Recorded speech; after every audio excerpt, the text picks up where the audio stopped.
बिस्मिल्लाहिर्रहमानिर्रहीम। अस्सलाम वालेकुम। कैसे हैं आप सब? उम्मीद करती हूँ सब ठीक ठाक होंगे और खैरियत से होंगे। मैं हूं निसा अंसारी और आप देख रहे हैं निसा लव कुकिंग। निसा लव कुकिंग चैनल में आज आप लोगों के लिए एक बहुत ही यूनिक सी रेसिपी लेके हाजिर हुई हूँ। आज हम लोग बनाएंगे बीफ कढ़ाई।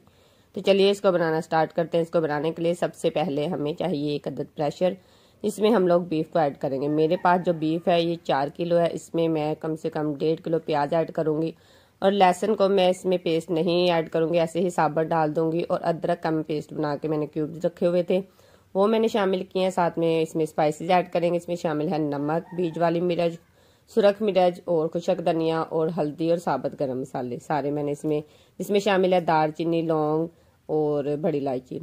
अदरक लहसुन का पेस्ट इसी में मैंने टमाटर का पेस्ट भी बना के ऐड कर दिया था। इसको अच्छे से हम लोग मिक्स कर लेंगे और इसमें कम से कम हम लोग 1 गिलास भर के पानी का ऐड कर देंगे। उसके बाद इन सारी चीज़ों को डालने के बाद इसको आपने अच्छे से मिक्स करना है और प्रेशर आपने लगा देना है कम से कम 20-25 मिनट के लिए। वैसे बहुत सारे लोगों को ये लगता है कि गोश्त जो है ये काफ़ी टाइम ले जाता है, तो ये आप अपने हिसाब से प्रेशर का टाइम नोट कर लीजिएगा जितनी देर में गोश्त आपका गल जाए।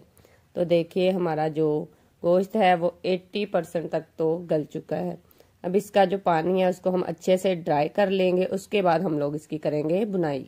अब हमें चाहिए एक अदद पतीला जिसमें हम लोग इस सारे बीफ को निकाल लेंगे, क्योंकि बड़े पतीले में जब भी आप लोग कोई चिकन बनाएं या बीफ बनाएं उसकी बुनाई बड़े बर्तन में ही अच्छे से होती है।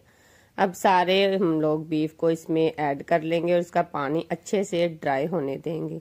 जब इसका पानी अच्छे से ड्राई हो जाएगा तो उसके बाद हम लोग इसमें दही शामिल करेंगे। बहुत सारे लोग ये गलती करते हैं, यहाँ पे ये पानी है इसी के अंदर दही ऐड कर देते हैं। इससे ना तो दही के टेस्ट का अच्छे से पता चलता है, लेकिन जब इसका पानी अच्छे से ड्राई हो जाएगा उसके बाद आप लोग इसमें दही ऐड कीजिएगा और फिर से इसकी बुनाई कीजिएगा।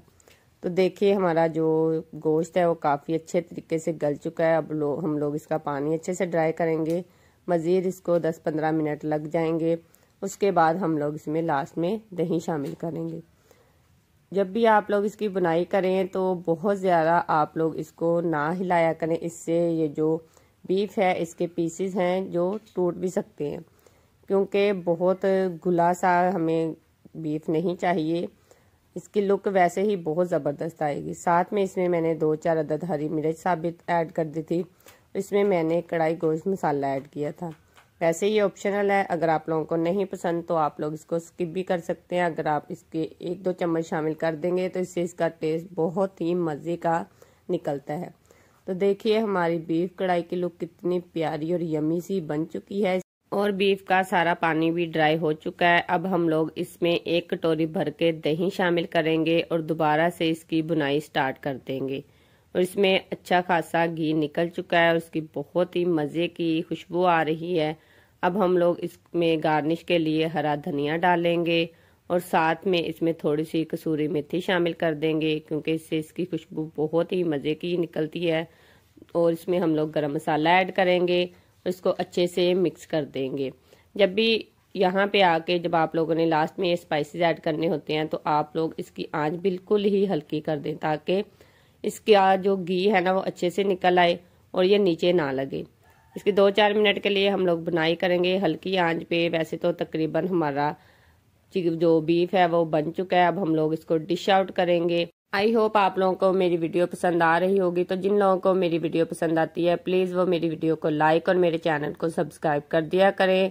मैं ऐसे ही आप लोगों के लिए बहुत सी यूनिक सी रेसिपी लेके हाजिर होती रहूंगी और आप लोग को बहुत कुछ सीखने को मिलेगा। मिलते हैं नेक्स्ट वीडियो। अपना बहुत सारा ख्याल रखिएगा। अल्लाह।